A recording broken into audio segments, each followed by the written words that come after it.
All right, hi folks. It's that time of the month again, and I have another Visionary Realms legend with me today. It is lead writer Justin Istuulamae Gerhart. Second appearance for Justin on the Roundtable. He was a very popular first round choice, and it's great to have you back, man. Welcome. Thank you so much, Kilsin. Happy to be here. All right, so we've got a lot to get through, so let's get started. We'll go straight into the first question. As per usual, we'll read from the forums and the VIP questions that have been collected over the last week. And then at the very end, if we've got time, we'll take some live questions. But without further ado, let's get into it. So first one is, will it be possible for VR to make a PDF we can buy about the lore? It would be great and a new way to support as well. I think at some point we'll probably have something like that. I don't know when and where. Some of that is out of my hands. But yeah, at some point we'll have something. I don't know about buying. I have no idea. All that stuff is again out of my hands. Right now I'm focused on in-game creation of content. So yeah, we'll see down the road though. It's a great idea though. It's something we definitely consider, like a PDF with that kind of stuff, whether it has artwork or images or lore, would be a fantastic way to get that out there, or attach it to the game or something like that, or maybe for sale or whatever. But that's definitely something we can look at with the marketing team. All right, so on to the next one. All right, so this community member plans on being a dwarf when Pantheon launches, and they love that they've been able to read about them on the website. Could you elaborate a little bit more on the home kingdom of, I'm going to butcher so many of these names, Kadasa, located in the southern tundra? Yes, Kadasa. So close. Yeah, you were real close, and Kadasa's fine too. Again, whatever you want to do there, as long as you're remotely close. I can say that that whole area, Tenebrous Tundra, everything else is cold and inhospitable. But when I think of it, I kind of think of that whole area like fog, mist, snowstorm, and just the air of mystery that surrounds that. And so, if you're outside and the wind is whipping and it's dusk or dark, or even if it's sunrise, have you ever seen somebody or something in the distance behind a snowstorm or fog approaching you, and their image is distorted and their purposes may not even be clear? That's kind of what I think of in that area. You've got Tel Narcissus that's down there, the dragon that is in A Night of Five Voices, and you've also got a Sanctum. You've got Suroa, where the Archai are, the Black Sand Sea, and all of that's down there. So there's just a real air of mystery, as well as Amber Fate and things like that. So it's meant to be this kind of just blocked off, both by the environment and then also historically, just kind of a very difficult place to enter into and to make much progress. And so, think acclamation and stuff like that, but also just narratively, there's a lot of mystery associated with that. So, I hope that's nice. A good little taste. Absolutely. So this leads on to the next one. Dwarves seem to be heavily involved with their god king, Kazas, and for good reason. Will we see dwarves who branch out from their original pantheon in Terminus? Yes, in a kind of unique way. I would say that you'd see some branching out from their original pantheon. I love the Dwarven Pantheon. Chris Joppa Perkins. I don't know if you guys have heard of him. He did a lot of the initial work on their pantheon and their race, and so I love the Dwarven Pantheon. But yeah, there's some interesting ways of breaking out they'll have. Yeah, great. All right, so this is two personal questions for us. What race will Kilsin main when Pantheon launches? And what race will Istuulamae main when Pantheon launches? How about you go first, man? Really? You want me to go first? I can if you like. I was so curious. I'm just eaten up by what you're going to do. Go ahead. All right. So I'm typically a rogue main, so I was thinking of a halfling, but it'll completely depend on the stats because I'm also a bit of a min-maxer and like to raid. There we go. Raid at a high level. I also love healing and CC, so I played a Psionicist was my main in Vanguard for many years when it first started, and my rogue was my ult. So yeah, I don't know. I'm thinking probably one of those, either a CC healer or rogue main, and it'll depend. But I'm going with a halfling rogue just to answer the question. Okay. Very cool. What about you, sir? I think about this a lot, and I probably every month of the year change. I think I can say with confidence one of the first I will make, and I mean, I feel a responsibility to play all of the races at depth, because I just feel a responsibility to the players, that I don't have any favorites. I don't have favorite children, and I don't want to have favorite races. I do think that I will probably start off investing a lot of time in an Archai, and then also a Darkmer. And the Archai will probably be a monk, and the Darkmer, I have a special affinity for what I hope we can do with Darkmer clerics. And I've never thought about playing a cleric before other than that context, and so I'll leave it at that. Nice. But there's just that the way that class relates to the rest of its race is near and dear to my heart. So yeah, I'd say those two. Perfect. That sounds good, man. Good answer. All right, so Nefel has been pretty active recently with crafting discussions. Do you and him ever work together on recipes and harvestables of different regions, and if they make sense lore-wise? Yes. In fact, over the last 3 weeks to a month, him and I have been working a lot, and by working a lot, I mean Neff doing a ton of work and me saying, well, what about this, and what about this, and what about this, and and throwing things out there when it comes to like item sets, and then also some recipe stuff. I really try hard not to mess with him because he's a wizard in that respect. But like I've done lists of, like, for King's Reach, for instance, like naming a whole bunch of minerals and fish and different like gemstone types and all of that stuff. So we try really hard to integrate those things where they make sense, and then also give him the ability to just do what he does so well. But yes, we actually do meet a good amount with that, usually at least once a week, and then also working throughout the week, getting that stuff in there, because most of it is like just me kind of filling in either names and places and giving some flavor to, and then he takes it well beyond that. Nice. So yes, the answer to that is yes, and it's been awesome. Fantastic. Has the lore changed, or have parts been eliminated in any way since you started at VR due to programming and or technical limitations? And if so, could you elaborate? So I thought about this a good amount, and I don't have any major things that have come out that we've had to change because of like programming or technical limits. Our programming team, especially right now, is so capable, and I have so much confidence in them that a lot of times they are already beyond what I could think. So what we do as far as node graphs and iterations and stuff like that, like they've just made it so usable and adaptable that I have done things that they hadn't thought of, but almost everything either has happened or is in the pipeline to happen. So I actually don't have a good example of something that we didn't do or can't do. I mean, like, there are some things that I just know are not possible because they're just not possible. But by and large, I really I really don't have that.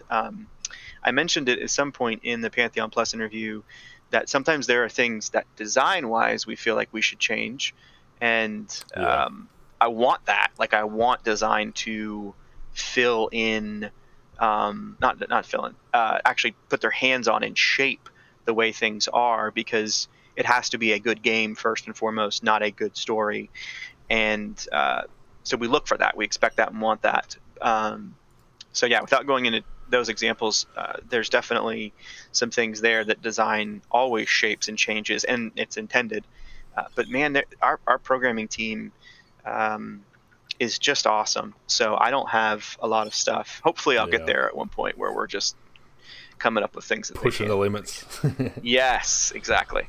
Yeah. See, someone mentioned the scar have changed with the reverse knees. That again was more of a design. It's not really lore, but yes, that was changed. It was difficult for armor and stuff Yes, like that. that's actually true. Yeah, the double knee, because of what that required, we actually did make a change there. But the double knee also was never part of the design. It kind of just came out of the first pass.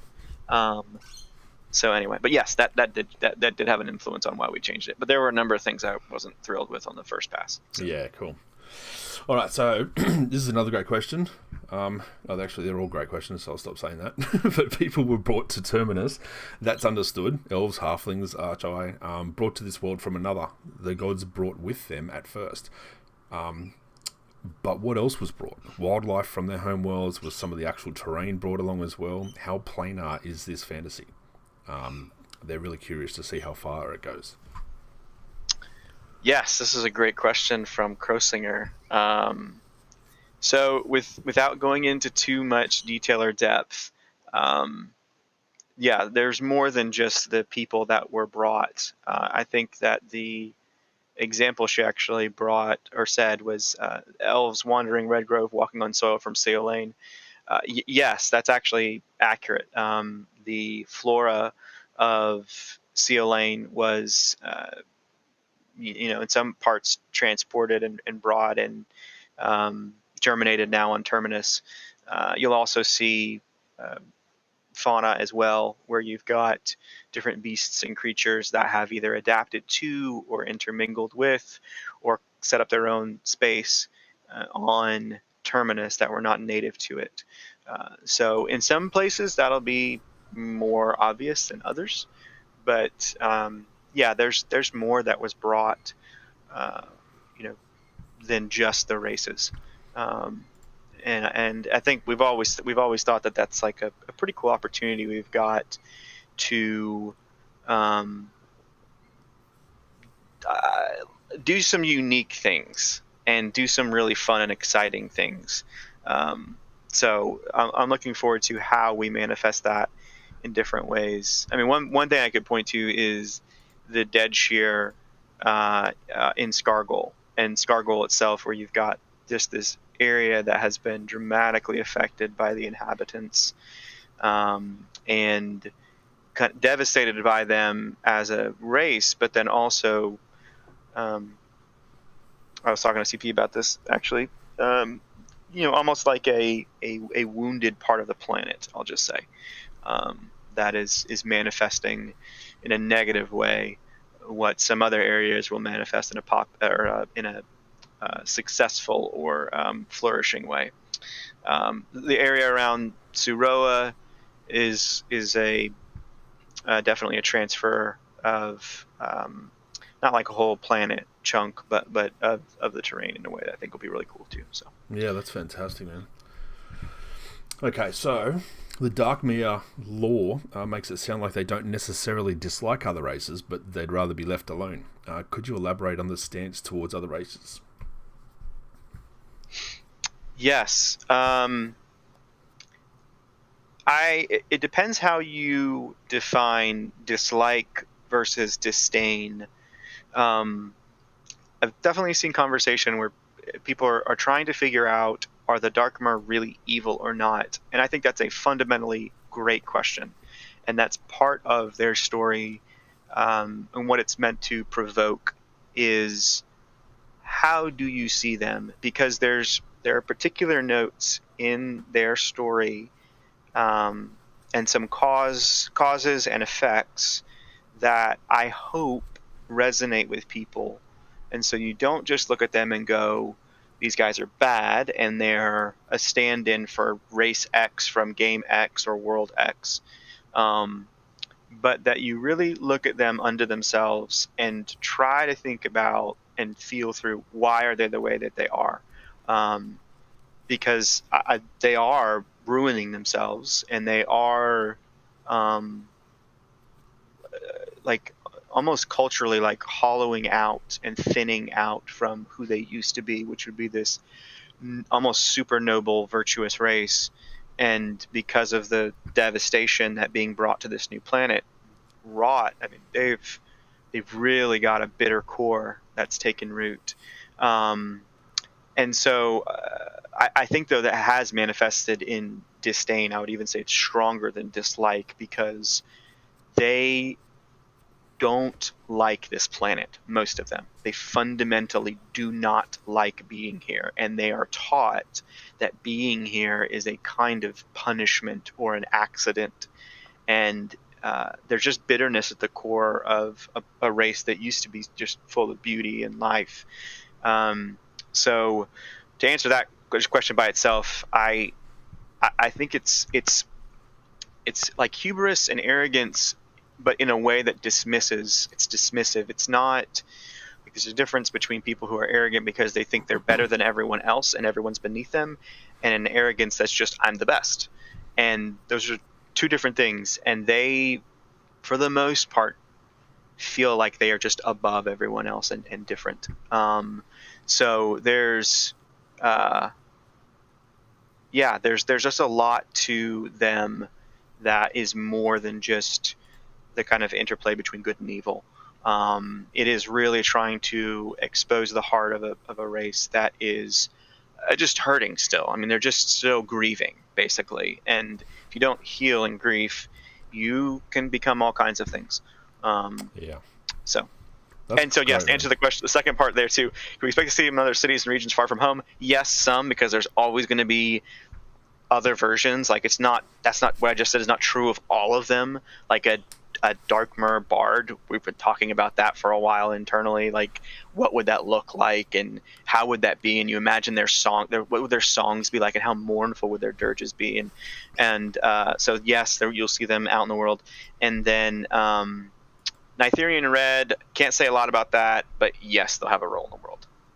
Perfect, mate. Thank you. Yeah, I skipped those last two parts that just so you could swallow the first part and get it out. Yes, thank you. Sorry. And I ruined your gambit. No, sorry. you did well, man. Thank you. And someone described it as tragic and wonderful, which I think is very, very descriptive. It sounds like such an amazing, deep kind of story for the Dark Moon. All right, so next person. In my adventure in Fortress, is it Devier? Devier or Devier? Yes, man. Way to go. Yes, on a roll today. I discovered an item called Fangstone that allowed me to speak with NPCs that spoke Wolfkin. From previous newsletters, we learned that there are 3 different types of lycanthropes: werewolves, nightwolves, and lycandrel. Are these collectively referred to as Wolfkin? And if so, which type did he encounter in Fortress Devier? So yeah, think of Wolfkin as kind of a slang catch-all term that is applied to lycanthrope that you see non-threateningly. Humans especially see non-threateningly. Whereas if they call them like a werewolf or a night wolf or a lycandrel, there is a much more negative connotation. It has a more ominous connotation. Call it by its proper name. So it's a bit of cultural slang that's at work there. Yeah, good stuff.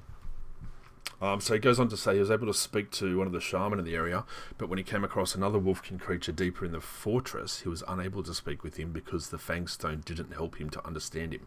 Is that because he was a different type of lycanthrope, or would it have been possible to somehow upgrade his Fangstone to be able to speak with him?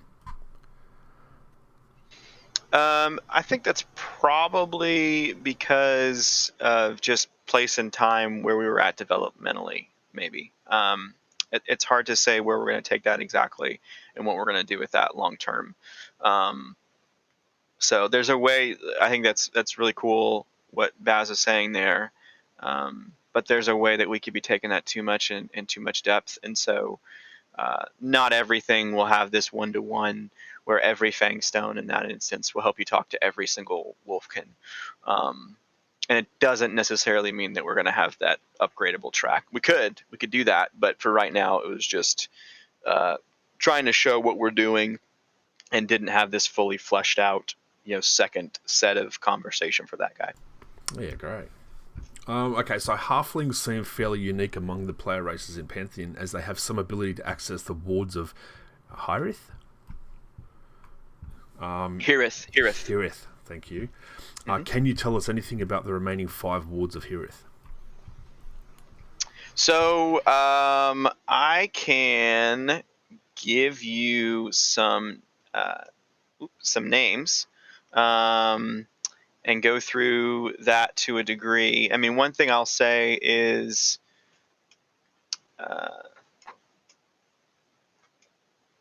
this is where I start forgetting to hold down the spacebar. And I knew there was a moment where I was going to do that. It's usually about this point where I start getting excited. I will just say that somebody has been paying attention because there is something different about the wards. And there's just something different about them that allows them to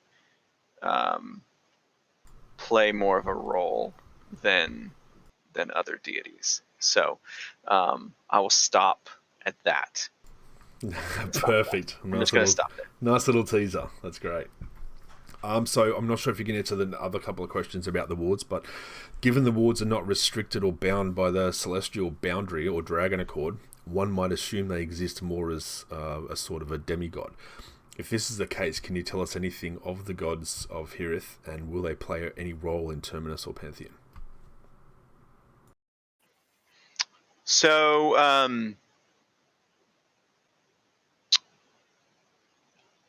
I can't say too much. I can say that we've got some that are going to show up in class-based abilities and content like that, and some that already have, or at least one. But I would not expect their role to be super. Like you will not see them popping up across all of their races, because the ward's role is really primarily to watch over, care for, and guide the halflings. And then there's also almost a similar role for the halflings towards the wards. And I'll just say they're called wards, not wardens, for a reason. If they were wardens, you could draw the conclusion that they're just there to care for the halflings, but they're called wards, and there's reason behind that. Oh, nice. So very important, and kind of look after each other. Important to keep them, each other's best interests, to look after each other. There you go. Okay, so are the Gnome currently alive on Terminus doomed to be the last of their kind, or do they have some way of bringing about offspring? They have a way to bring about offspring. Love it. Can you tell us anything about the Kargans or the Kargasans orphan race? So they're a humanoid race. Keep mostly to themselves, and are kind of just like this long-standing nomadic people that go to an area, stay there for a while, kind of integrate with it, and then have some offshoot that branches out. I don't know how to relate them to something that we know in our world. A little bit like some of the steppe tribes that have been in Mongolia, China, parts of Russia over the centuries, where you've just got this kind of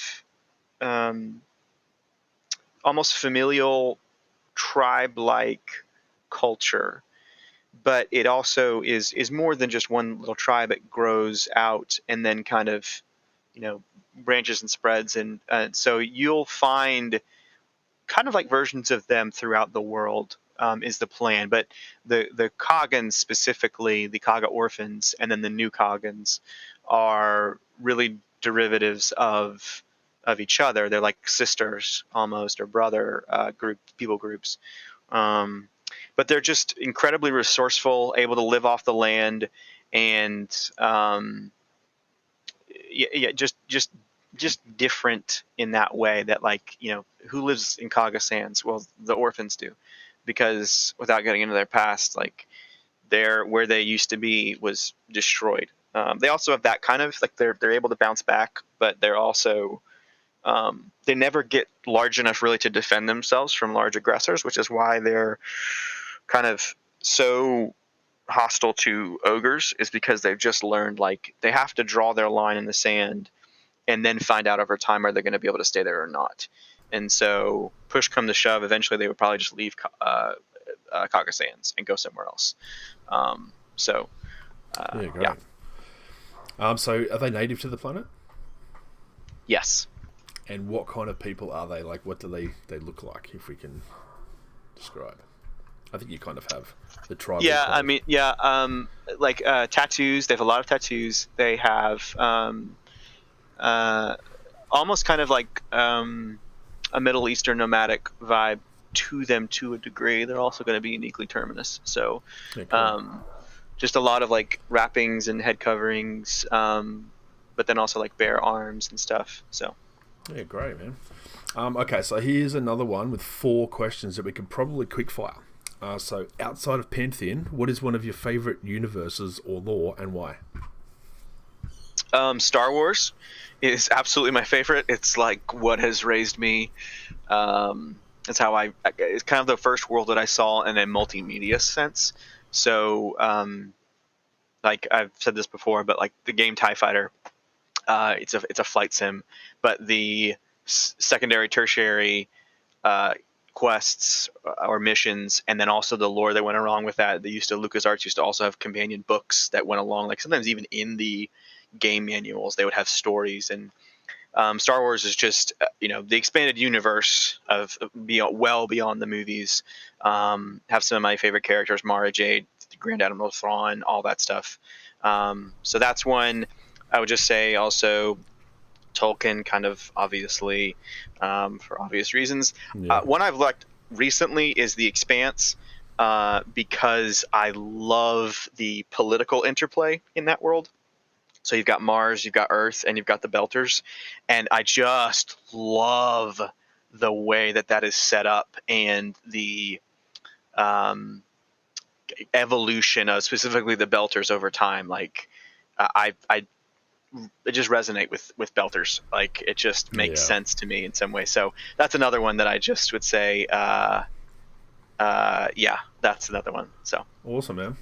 Never heard of Star Wars. I'll have to check it out. Yeah, it's kind of off the radar, old fashioned. Not many people have heard of. Exactly. All right, and the next one is, what gives universes lore a strong foundation in your opinion?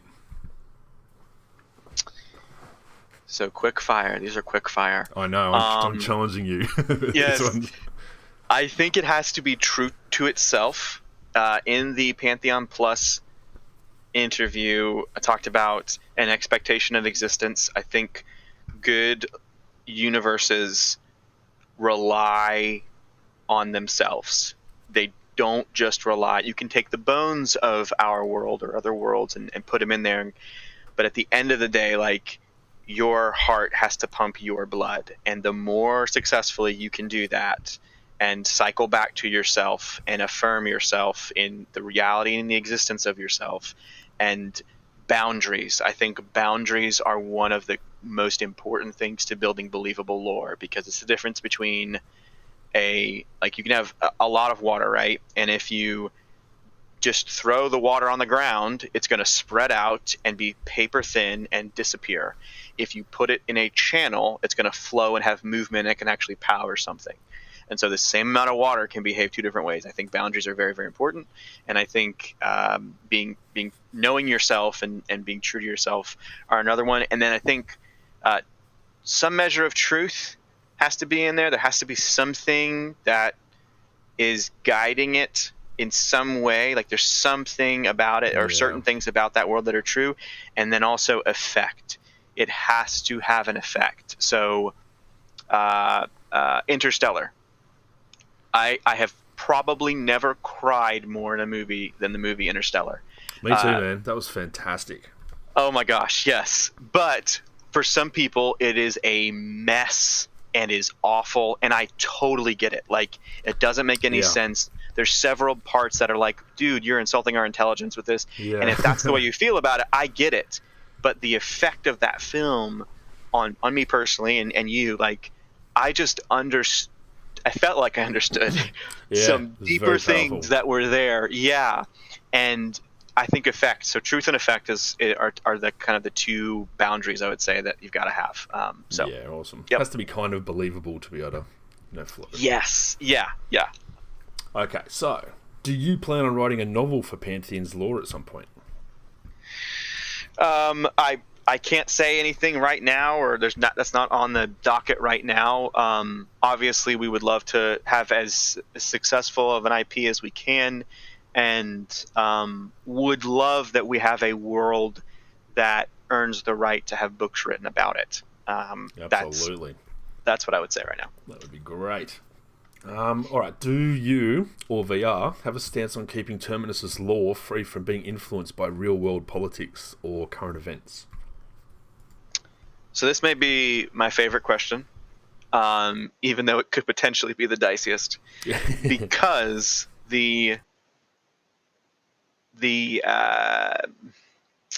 conceit of this question is that I think we have not, at this point in time, given Jayab, speaking of hard names to pronounce, given the poster the impression that we have been strongly influenced by real world politics / current events, and I'm thankful if that's the case.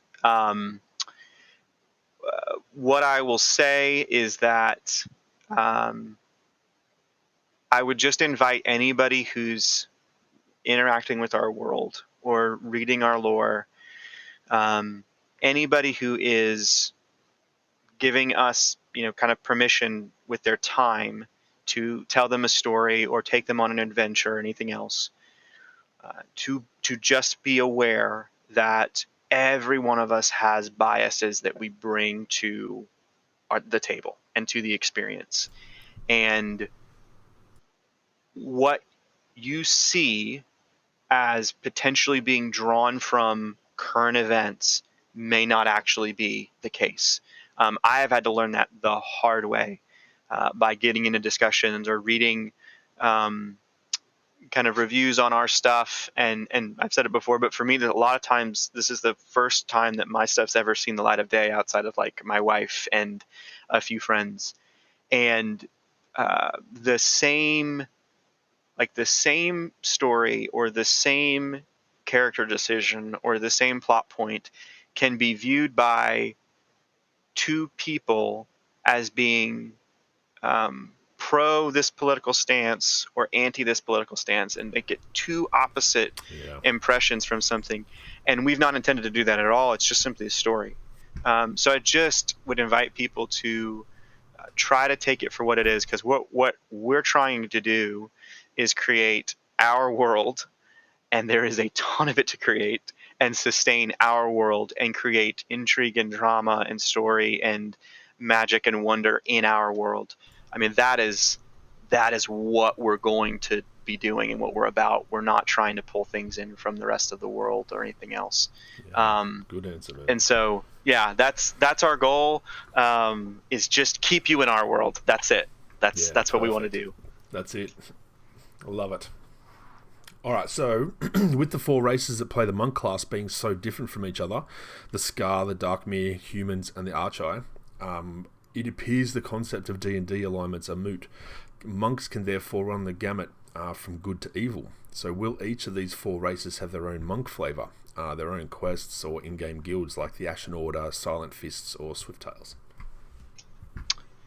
Yes, they will have their own guild and their own flavor and version. Kind of, what does this culture teach, a monk to be? How far that carries out in game, I can't say, but initially, yeah, I mean, you're going to get taught how to be a monk, for instance, in your world and according to the guild, or sorry, according to your race and according to the guild of that race. That's great. So will lore include items, and as you said, in-game you're not too sure, but like EQ had, like the class-based sashes and headbands, for example? Something like that, I would think, but, Potentially something to distinguish them from each other, or from themselves. Yeah, I think that there'll be in-game stuff like that. Okay, I cool. think. No promises. No. Will there be voice acting for the majority of the quests? We already know the answer. We have given this answer before, and that's no. We would love to, but it is so expensive and so time-consuming. I just don't think it's an option for us at this stage. Potentially in the future. We're not going to rule anything like that out. But yeah, at this point in time, there is none. Unless you want to elaborate a little bit further on that. No, I mean, I just would say that, yeah, right now that's not the plan, but obviously we would love to if we could do something. I mean, I know, like, one of my favorite games, a lot of people's favorite games, is KOTOR, and that's fully voice acted, and there are plenty of other games that are fully voice acted, Yeah. and people love that and all that, and I totally get why. It's a huge investment, but I mean, I would love to have something that's, referential or gives you a flavor or something like that, at least. I mean, just even like, I think of Age of Empires, where, when you click on a pleb or a worker, like, they say something to you and it's in a different, little tongue. It's just little hail, but just something simple, obviously I would just say we understand why people want that, and it's not like we're culturally against it. Yeah. Well, it's like, I was going to say, like the Age of Empires and the Sims, they both have their own language that isn't English or in any language whatsoever, but it is an actual language of just gibberish, so they can have that reaction, so you get that feeling of something responding to you, and you don't know what they're saying, but you kind of know what they're saying. Exactly. That'd be great. Yeah. Okay, so gonna go jump down a few to the next one. So what do we think of... okay, so someone... Don't be a lore dummy is referring to another thread there where somebody put up don't be a lore dummy, and about how knowing the lore will make you a better player. So what do you think of that point? And also, will lore ever be more than just stories and actual impart information useful to the playing of the game? E.g., will it give away weaknesses of a fortress, which could help adventurers there know how to best to approach the raid, or even something as simple as letting slip a particular dragon is susceptible to cold damage, or that kind of thing? Will lore play a part of your adventuring experience? So I've read through that thread, and it kind of has a little bit of overlap with the current events question to me, because when it comes to something like perception, well, before I go any further, yes, lore will be more than stories in our world. So, some of that is up to you all, how much more it is and how you experience that more, because there will always be the option, undoubtedly, for you to look something up somewhere and find the answer. And, once somebody figures out the most optimized way to go through a fight, little tidbits like the dragon susceptible to cold will not be as impactful, because obviously far much depth has already been achieved. You can just look it up and figure out what you need to do and how you need to attack them and all that stuff. But the goal is to have it mean more to those who want more from it. I think perception is going to be most valuable to people who want it to be something more and who want to go deeper and experience the world in a different way. And you don't even have to do that on every character. Like you just may have one where you're like, this is the one that I really go deep on this stuff on, because obviously you could just wait until someone else summarizes the lore and learn about it all through there. But I think how it interacts with the world, perception specifically, and what we do with it.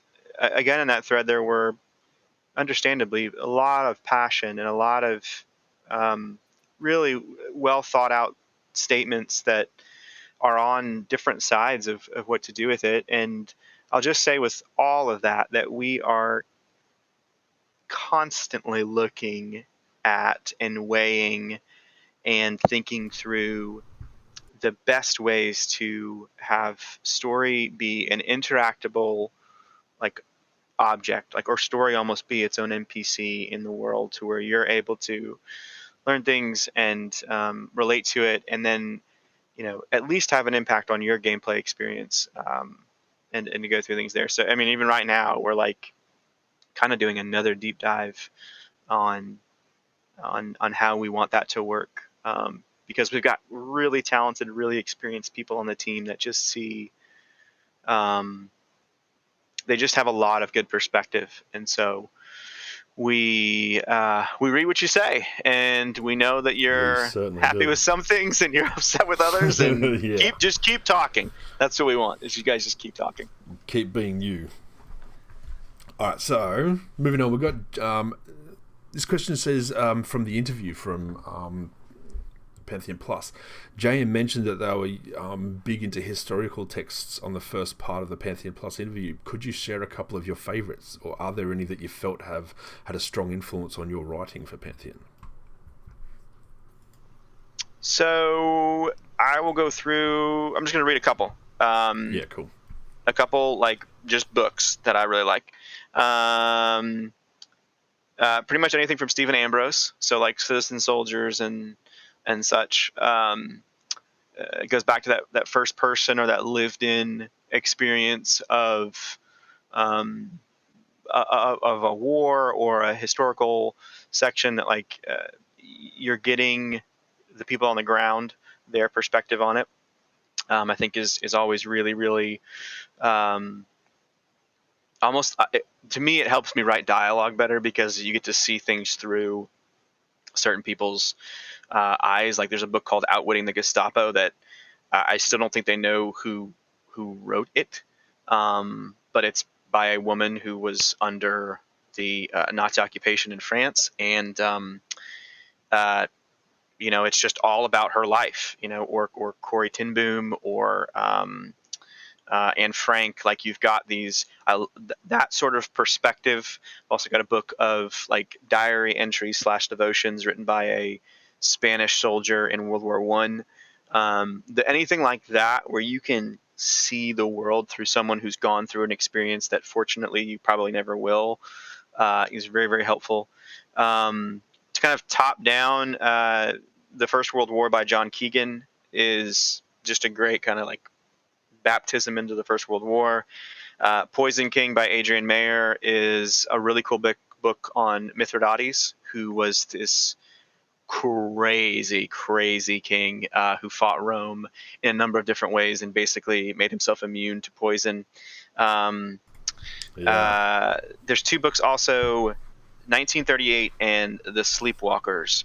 Both of them trace the leads up to World War I and World War II, respectively. Sleepwalkers is very dense, but it is fascinating, because you get to see all of the political interplays pre-World War I, all of the alliances, it does a great job of high level and then low level, setting up all of the political dynamics and the intrigue and the cultural and economic things that put all of these nations on a hair trigger that unfortunately started and culminated in World War I. Nice. And then just also Romance of the Three Kingdoms, which is a mythological retelling of ancient Chinese history, and it spawned 1,000 ships of multimedia content, like everything from Dynasty Warriors to more empirical, almost like civilization-based games and all kinds of stuff. So it's, Hyrule Warriors, the Zelda game that came out, Link game that came out just this last year or the year before, like that even can trace its roots back to ancient mythological Chinese history. But that is fantastic to read, because it's got, like, some of these are real characters that have this mythological, like, superhero presence in the world. So anyway, that's some. I'll shut up now. No, man, I love that stuff. Like, my girlfriend's a history major, and I could sit and listen to her for hours talk about obscure facts and more deep dive details on, like, more well-known events, and yeah, I absolutely love it. Oh yeah, man. I am no historian, and I would. Oh my gosh, yeah.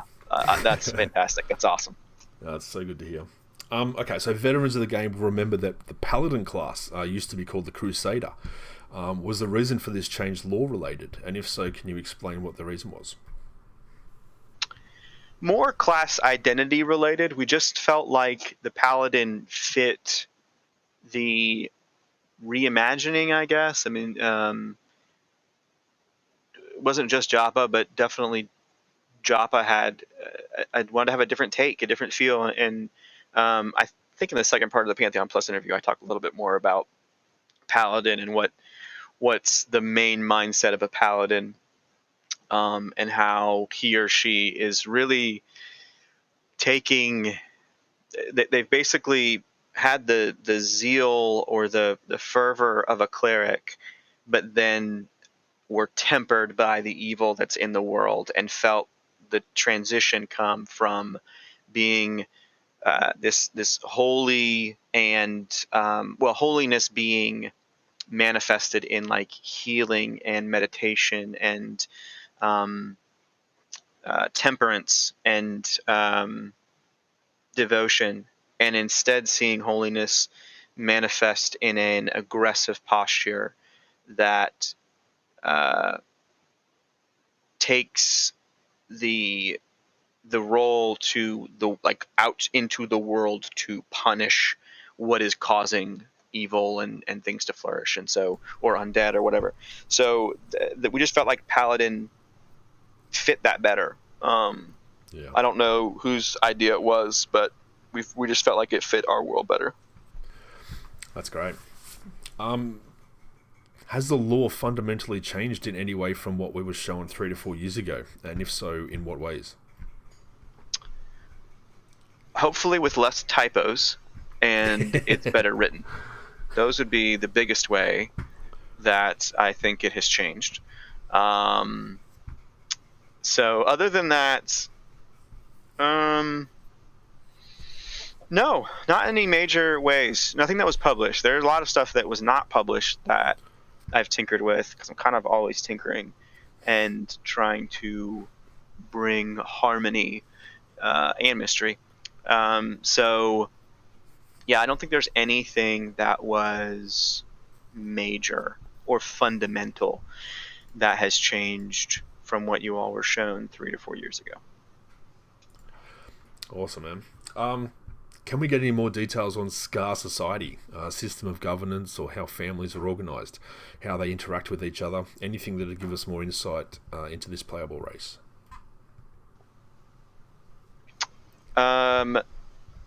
I love that people are interested in the Scar. I was very worried, and I'm still privately worried that people don't connect with them because they are odd and evil. So system of governance, like, kind of, I wish that they had a system of governance. It is a alpha and like, might makes right rule. It is not a system that really in any way lends itself to building up of culture or sustaining a government. And so it is a lot more like prison politics on a large scale, or an asylum, where you've got some semblance of structure in groups, but even their relationship to their deity, to the Nine God, is just utterly conflicted. They're So the full pantheon of the Scar is the Nine God, and then what are called the Host of Hates, where there's every side of the Nine God has an opposite to it, and Scar are pulled, sometimes helplessly, between both of those two things.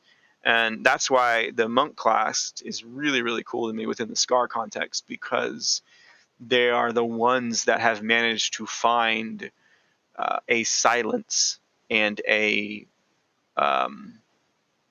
rest between these two things, because they are otherwise torn back and forth between these aspects or sides of their pantheon.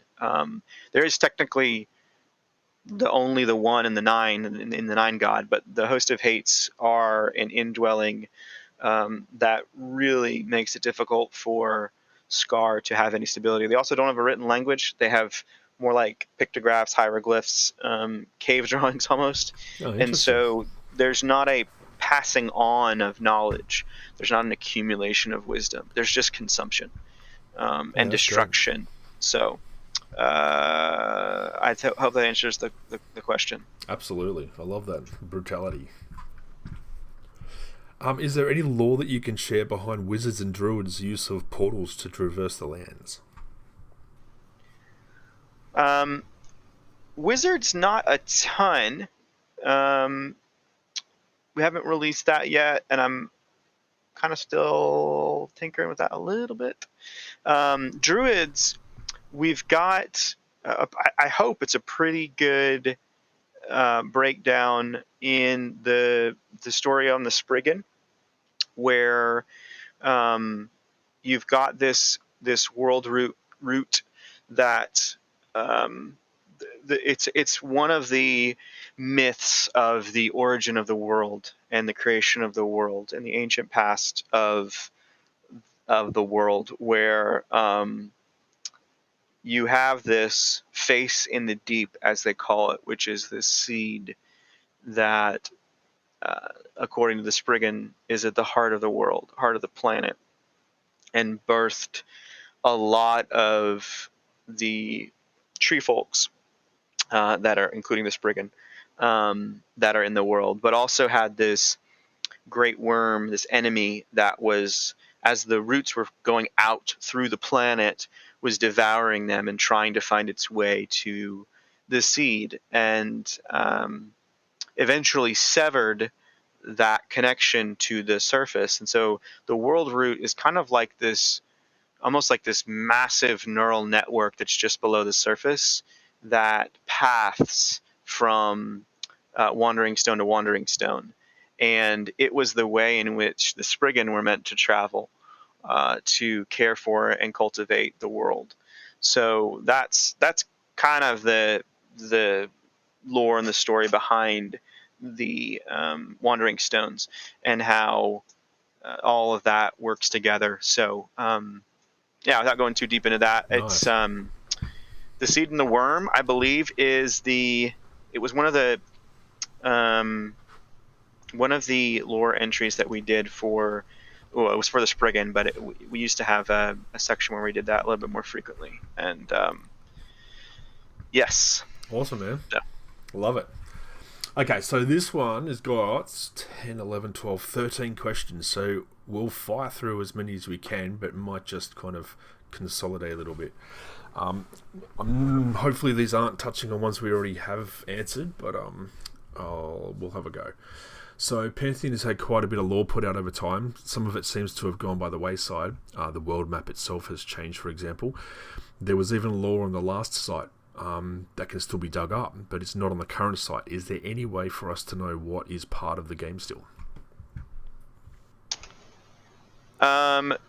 I don't think anything has changed in a significant way from the last time we had that stuff up, and I know it's going to go up at some point again, Yeah. and there's not going to be any like major changes. So I would just answer that as easily as possible by saying, yeah, nothing major that's going to be changing. Perfect. Thank you, man. If Pantheon is races and worlds pulled together, what is the internal structure of the planet like? Does it behave? Does the world behave like we would expect planets to in real life? So going around a sun, spinning on an axis, and perhaps one that wobbles as to give seasons and winds.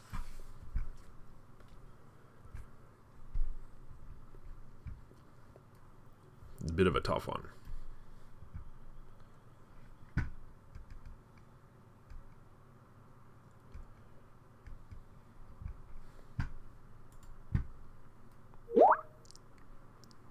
Oh, we seem to have lost Justin.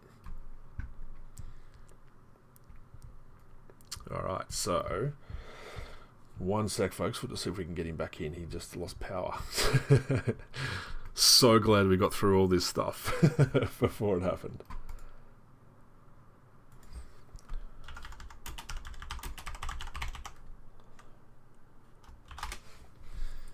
Okay, so we'll hang around and have a chat for a few minutes. It's literally like 4 minutes from the 1 hour mark, so it's kind of perfect timing, but we'll just give him a bit of time, see if he can get back in. Unfortunately, he's just had a power outage and gone down. Quickly send me a text from his phone.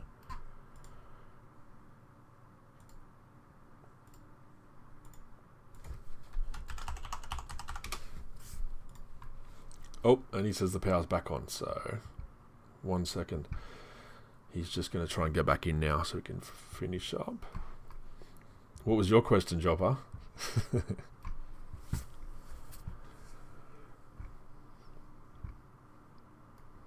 I'd love to know what Jopper's question is too. I'm just reading from the live VIP chat in Discord for those of you who will be listening to this recording afterwards, just to fill in some of the dead space. Yeah, so Justin's just on his way back in now, and the guys are having a chat to themselves.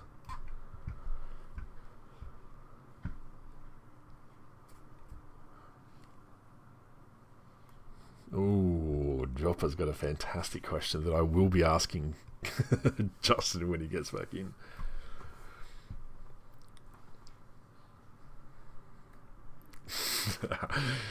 I think he asked that question knowing that it's going to be a difficult answer for Justin too, so we'll put Justin on his toes.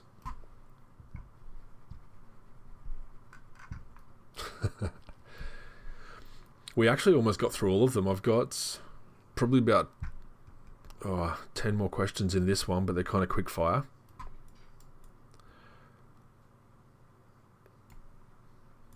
And then one more at the very end, and then we're done. So we'll wait for Justin, go through these last few, and then we still should have about 20 minutes or so, depending on how long it takes him to get back in. So we will use that time to open up to everybody and do some live questions so we can take it through to the 90-minute mark, since it's a lot to get through today, and Justin's so popular.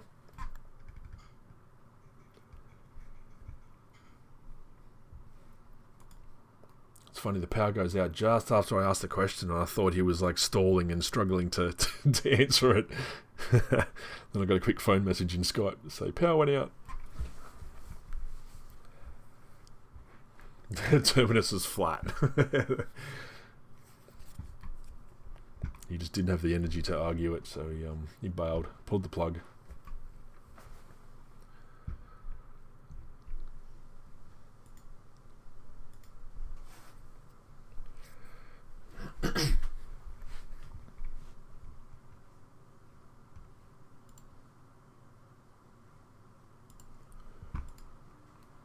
Alright. What do you guys think? Do you guys think that it rotates around the sun? Try and get your guesses in before Justin comes back. 2 suns. Ooh. How would that work? Would it just do a figure 8 around the 2?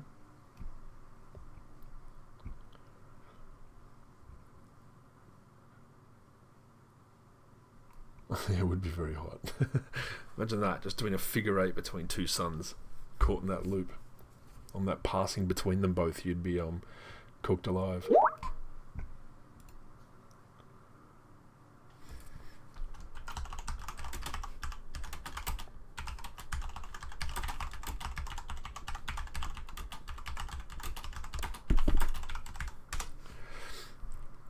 So for the people on the recording, you're going to hear me typing vigorously as I talk to Justin. He's just waiting for his router to come back up.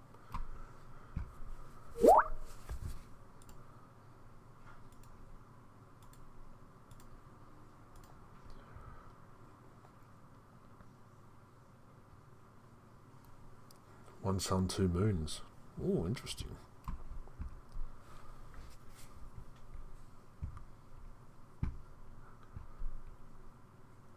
The gravitational pull between the two suns would be, yeah, almost like tearing the planets apart. It'd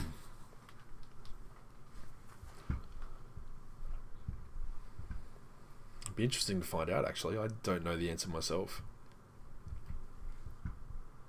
Also, going on to ask, is the core molten or is Pantheon set in a hollow world? Another interesting question.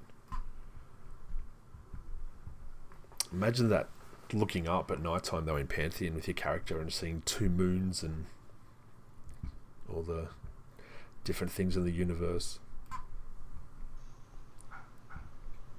Yo. Hey, he's back. Welcome back, man.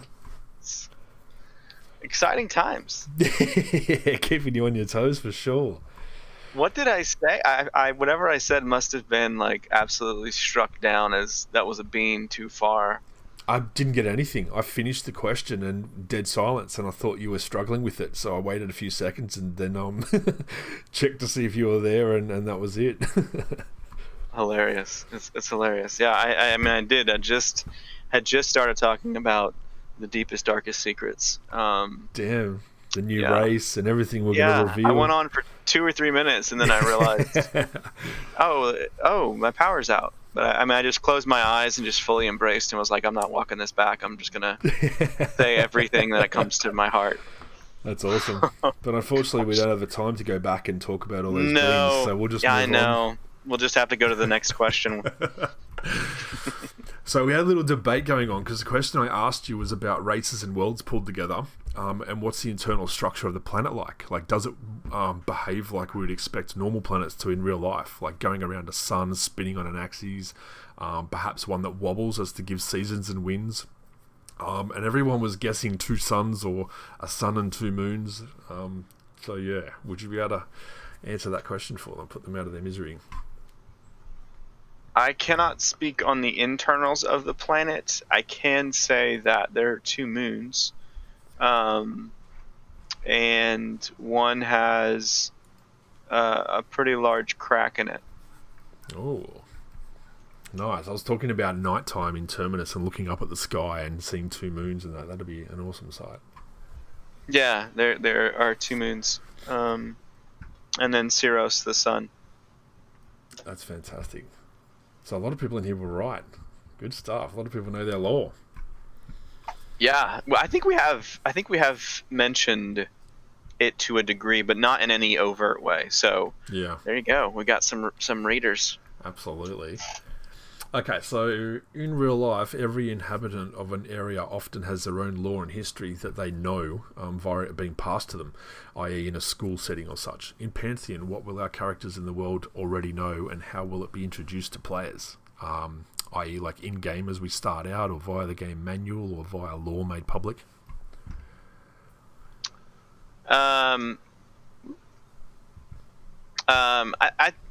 think a lot of it will be in game. Yeah, most of it will be in game that you'll learn about and you'll know to some degree. We can pass it down through books and quests and hidden notes and torn pages. Yeah, I'm trying to understand the heart of this question a little bit more because I thought it was going one way and then it went a different way. Yeah. But yeah, I mean, the heart of adventuring in the game is obviously you go new places and you explore new worlds, you get new loot, you kill new things, and you trade with new peoples, and then also it would be though that you learn new things. Yeah, fantastic. Okay, so how does the lore creation process work in terms of it transitioning in game? Like, how does the body of lore, factions, history, etc., go from what you've created to an NPC talking to us about a quest? And obviously, trying to narrow that down to a short a quick yes. So I would say when I started off, it was the distance was way too far, where I was writing like prose for a world builder. Which was like so unhelpful, and he didn't read because he shouldn't read. So we're able to distill things down to their proper bucket, and then track them and keep them in a way that when we need to go from the lore that was, germinating in a way that allowed Jared to do his, initial footprint concept sketches or whatever, to the world builder doing the world building, to the designer doing the in-game designing and faction stuff, to the crafting designer doing his work there, to the quest writer doing his or her work there. Like, we're able to a lot more put the right info in the right bucket and then keep the hierarchy consistent so that we know we're saying the same things and each bucket's kind of the same color paint, so to speak. So there's a lot more to go into that, but we'll just hit that and move on. Yeah, perfect, man. That's a pretty in-depth question. So that was a good reply. Will we be able to find written books and such in-game? And are there any plans to introduce things like languages in books or magical books, as in can only be read in moonlight or such like that? I think I can say with confidence that there will be something like what this question is asking about. There's even something in the EVD build that I don't think I've seen anybody find, that if you interact with this one object one way, it has this one thing that it says, and then if you have something on you, then it says something very different. Nice. And yeah, that's I will say that's a little just yes. That's fantastic. I'd like to get our staff and testers in there to start searching and playing around. Yes, somebody may have. I mean, this is the thing I said. I don't think anybody's found, and then I find out 2 days later. Like, yeah, we talked about it. You were in a meeting where it was discussed. Is there a figure or organization in Terminus that is a historian or has a grand library or gathers history, etc.? Like the Gillian in Dragonlance, perhaps. Is the Keeper this guy? Can you talk about him, her? The Keeper is this entity person. To talk much about it, I would just say the Keeper would say that the name is meant to encapsulate an office more than one person. It is meant to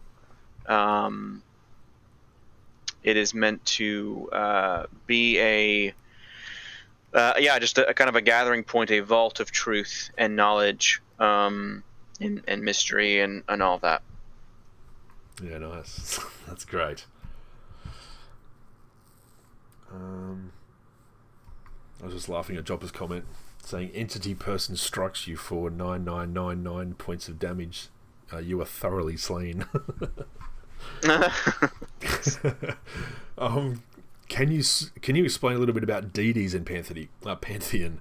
We know there are fallen ones, but how do deities fall or rise roughly? Do deities gain power, like say Forgotten Realm deities, based on worship, or will players have an impact on the rise and fall of deities? I don't know Forgotten Realm, so sorry about that. So there's the celestial boundary, and the celestial boundary keeps deities, these supernatural beings, from interacting with the natural world, and they are able to cross it by descending, which is giving up their divinity and significant measure of their supernatural power. And that's always, though, at a cost. So it may be immortality, it may be death, it may be a number of other things that they're able to cross that, and it doesn't necessarily intersect with worship. There's a part of that that's true, but it's maybe like the wrong understanding, like the same word but having two different meanings. And yeah, so do deities gain power based on worship? I mean, to a degree, like narratively maybe, to some degree, but not. That's not the overriding thing, because they're kind of immediately divorced from their power. What I will say is in this way, like, if you don't have followers that remember you and keep your traditions and keep your writings or your memory alive, then you may be a god, but no one remembers you, because as time just goes on, you cease to be what you used to be, because you're kept from the natural world. So that's awesome, man. Great reply. All right. Oh, this one's asking a big question. Spill some beans. Talk to us about a god or fallen god whom we don't know much or anything about yet. I don't know that I can do that. I mean, I would say that Haethys Krevgale has she's the Archai High Mortal. That she is just unique in some ways, and probably hear from her again. Yeah, nice. I like that. The last era. So Age of Chaos is older than that, but seems exceptionally interesting. If I recall, dragons, a huge war with lots of destruction, alliances, etc., remind me a bit of World War II. It seems great for a standalone product, a book, or better yet, a pen and paper RPG, by the way. Can you talk a bit more about what happened, since some of it has potentially already been released, if up to date? Will this big history form a large part of interactions in the game world to this day? Sorry, that was a lot to read in one. Yes, and I'm not sure exactly what age they're referring to, because they say the last era, but then also the Age of Chaos. I think they say the last era, but the Age of Chaos is older than that, they thought. So the last era seems exceptionally interesting. Okay, so I can't tell if they mean the Age of Chaos or they don't mean the Age of Chaos. Either way, I mean, again, I would love for our world and our game to be of such quality that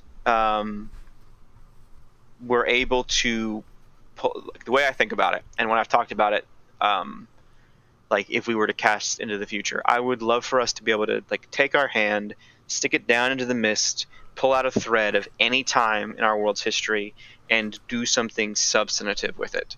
So whether that's like a graphic novel, or that's books, or that's whatever, that we are able to do that. And I think all three of the ages have specific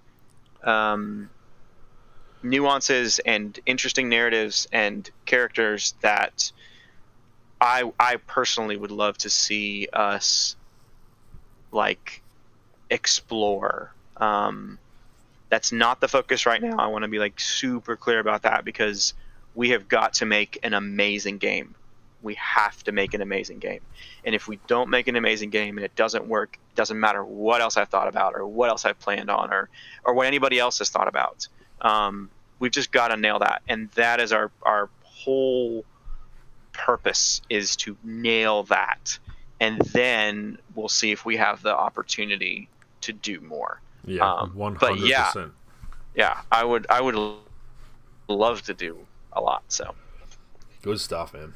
All right, so I'm going to skip down to the last three actually. So do you have any question you wish had been asked and was not? Is there anything you want to clear up or get out there, or give them a little bean to kind of think about or to talk about? I am so bad at this. Yeah, so am I. I feel bad even asking these questions because I know if they're asked to me, I think it's totally legitimate and fair and fun and awesome. And I don't think that I do. As soon as we get off, I know I'll have, I could have said that. But other than what I said when the power went out, I mean, which I'm not going to get back into, there's really nothing. Yeah, it would have covered it all anyway, so. Right, and then they wouldn't have wanted to play the game because the whole story would be out there. All right, so this is a bit of an iffy one, something we cannot commit to just yet, but great idea, because I know they love you so much and the lore. Can we get a monthly lore column about a random lore topic? I would love to get back to doing something more consistent. I mean, we've gotten not even halfway through the signature characters. We've done some Tales from the Fire with the One Between the Winds. We've done a number of different racial exposés and conversations. I would love to have something that's consistent. I can't, like you said, I can't commit to that right now. I don't know what that would look like and when that would be. But yeah, I think that I appreciate that. We appreciate that. And we hear you. I just can't commit to anything right now. It's totally understandable, man. It's resources, manpower, all that kind of stuff, time. Once that becomes an option for us, I think we'd love to do that and get that out again, because we know how much our community loves it and how much we love doing it too. Yeah, and I would want it to be good. I mean, I appreciate that that heart from the community, but I would want whatever we do to be really, really good and that it's justified. So that's kind of almost what I mean with that is I want to make sure that we're building on meaningfully and not just filling a bucket. Yeah, absolutely. Okay, so very last question before we've got about 10 minutes or so left after that till we can go to live questions. Have the various governmental entities developed trade with one another? Like writing, language, cartography? Is there a universal currency? Yes. Thronefast, post the Deicide War, Thronefast, that's kind of where they got a lot of their power, was because they Avendir knew that was going to kind of be the the Silk Road, so to speak. That was going to be, or the Gold Rush. That was going to be the thing that allowed his people to prosper and flourish. And so they went about facilitating that. And so that's part of why humans have the presence they have, at least hemispherically, is because there was a really strong emphasis on getting other cultures trading and talking to each other and having ports that were open and getting the world back on its feet. And he wanted humans to lead that because he knew that their ability to work and to work together was going to enable that. And he trusted in that, and he really sowed that vision.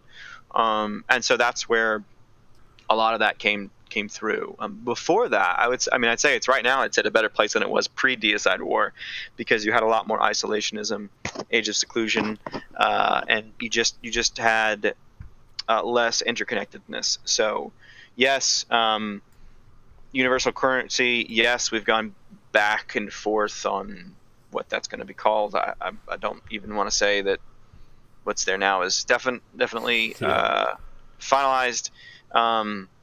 But yeah, kind of a common tongue as well. It just seems to suit things when you do that, when you have that. So yes, we will have, or they do have those conveniences.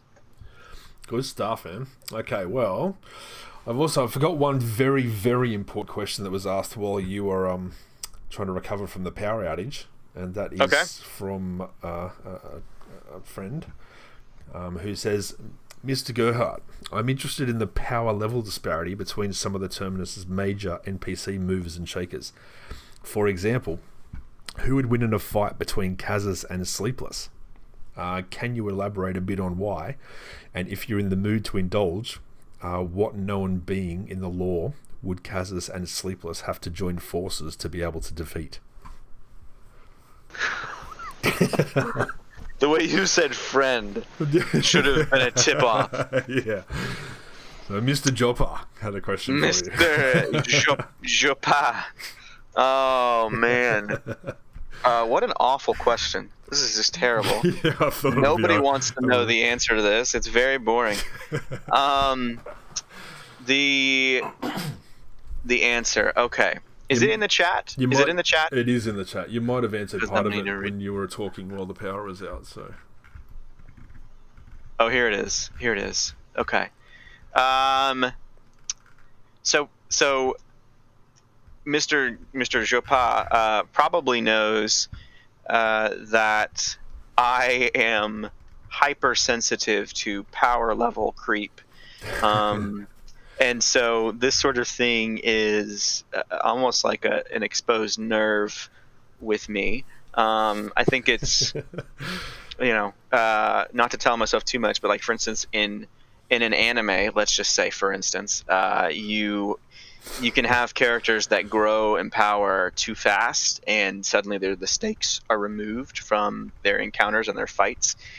Or they're going back to boundaries, like we talked about with world building. Their boundaries are removed, and so they kind of become flat and uninteresting. It's like that, the dilemma of Superman. How do you write a compelling Superman because he is the Superman? Like, anyway. So to answer his question specifically, who would win in a fight between Kazas and Sleepless?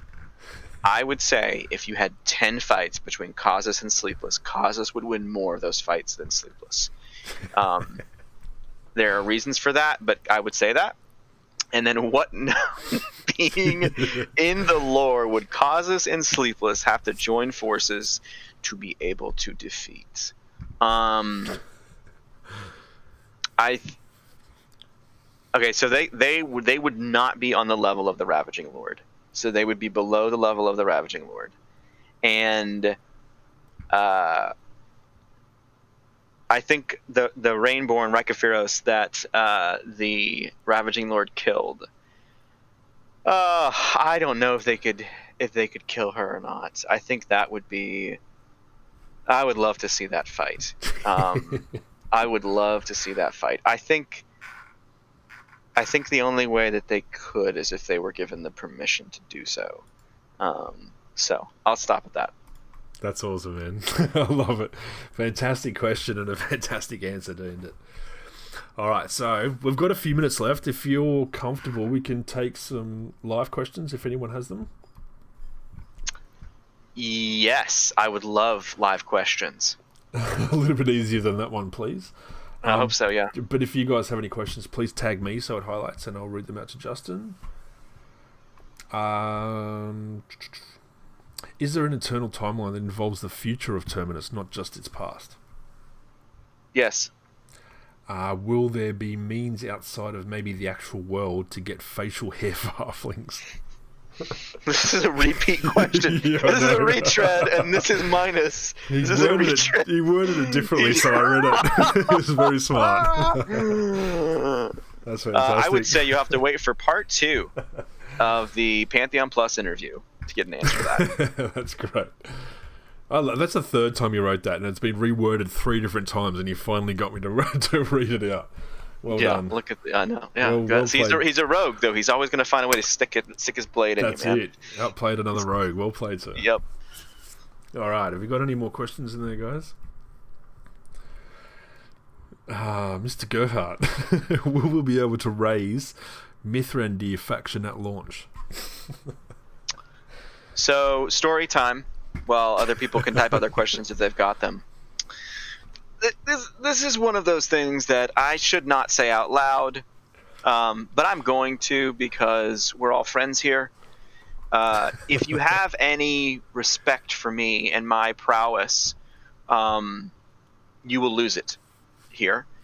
So, when I was writing like the backstories and the Pantheon names and all like the god coming up with all this stuff, and I was just in this whirl of deep lore, and I just was like kind of not even coming from air. This is years ago. I'm so embarrassed by this. I named the Darkmer Pantheon the Mithrandir, and just didn't even think. Like I don't know how, but that is a prominent name if you're a Lord of the Rings, even quasi aficionado, and Chris Joppa, this Joppa character, saw it and said, is it a joke? Is this a joke?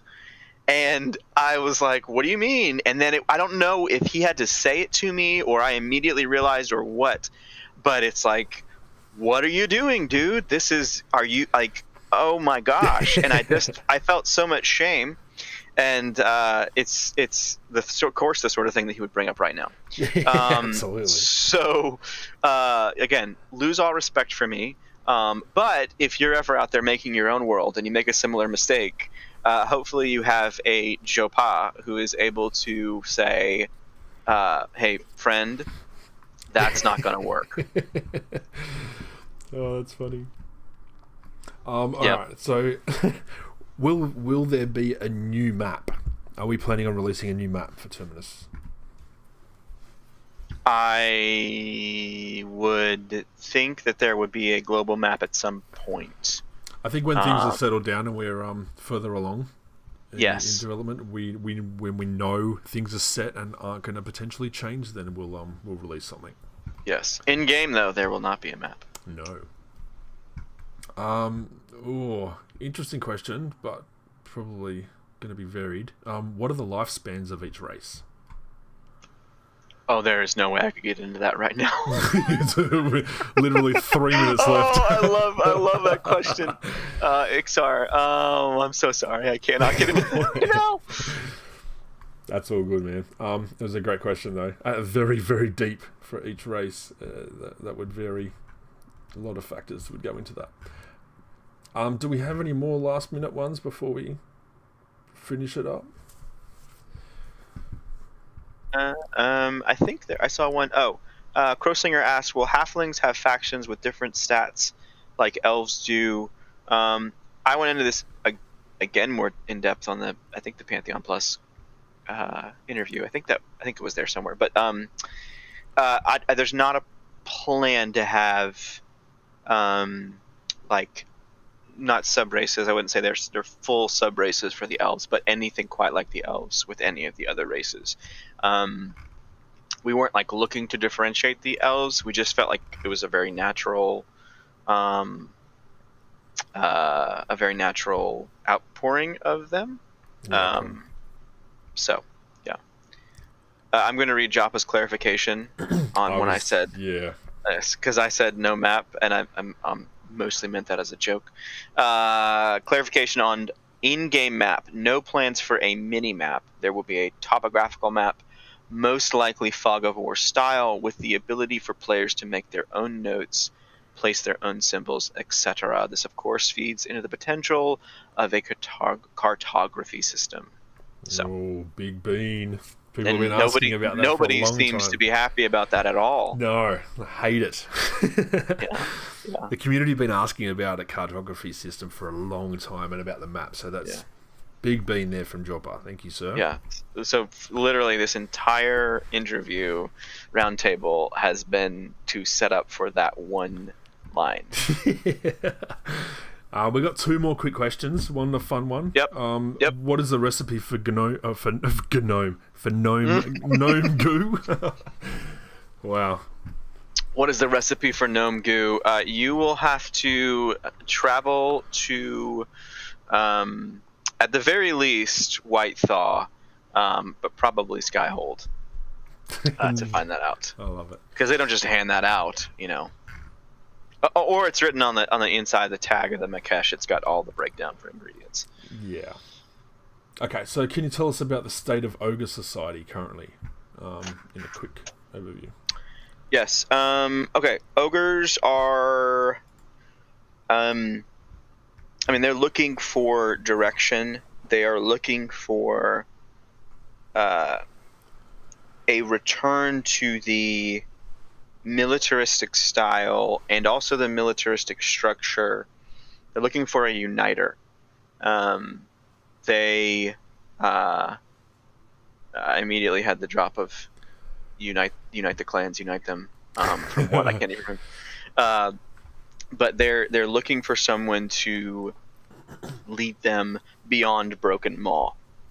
And so even that name, Broken Maw, was coming from the fact that the Black Moon King, Rothuk, broke the jaw of this statue, this depiction of a rainborn dragon, and sat and put his throne inside of it. And that was what that meant. Now Broken Maw is a double meaning, where it's the brokenness and the kind of just hole that the ogres are in, and they need to find a way out. Anything short of a real powerful uniter who is able to imitate Rothuk, the Black Moon King, in some positive ways without the negative, is just gonna kind of fight amongst themselves, and these small momentary blips of power are not going to cut it. They end up just making them more directionless and aimless and uncertain. So beautiful. Yeah, love it, man. And there was a little dig at my pronunciation of Darkmere being right, but Gnome being rough. So I don't know, Gnome could stick. There you go. All right, so we will end it there. We've got a great 90-minute segment, mate. So thank you very much. It was an absolute pleasure as always having you on. I know the fans loved it as much as I did. Thanks, man. This was always fun. Our community is, just amazes me how much they absorb and take in. And thank you for doing this as well, man. You really give us a forum to interact, and you do a great job of just kind of removing that barrier between us and the questions, and just let the questions speak. So I really, really appreciate that, man, for you doing it. It's always fun for me to listen to them from other members of the team. So thank you guys so much. Oh man, my absolute pleasure. It's so much fun getting you guys on and just allowing you to interact with the community, and to just all your hard work that you do behind the scenes get you out there and put a little bit of a spotlight on you is so good to see how everyone reacts, and give you guys some credit for all the hard work you do. So thank you very much. And thank you guys, we appreciate it. We know it's all different times for different countries. We appreciate people staying up late, getting up early and hanging about. I will put this up straight away afterwards for VIPs and champions, so you guys get instant access to it. Maybe about an hour and a half it'll take to get it up. And then after that, a week from this day, I will release it to the public, so you guys get to enjoy it and discuss it for a week. And then we'll let everyone get access to Justin. Thank you very much, guys. We hope you have a great weekend, great rest of the week, and we'll see you next month. See you guys.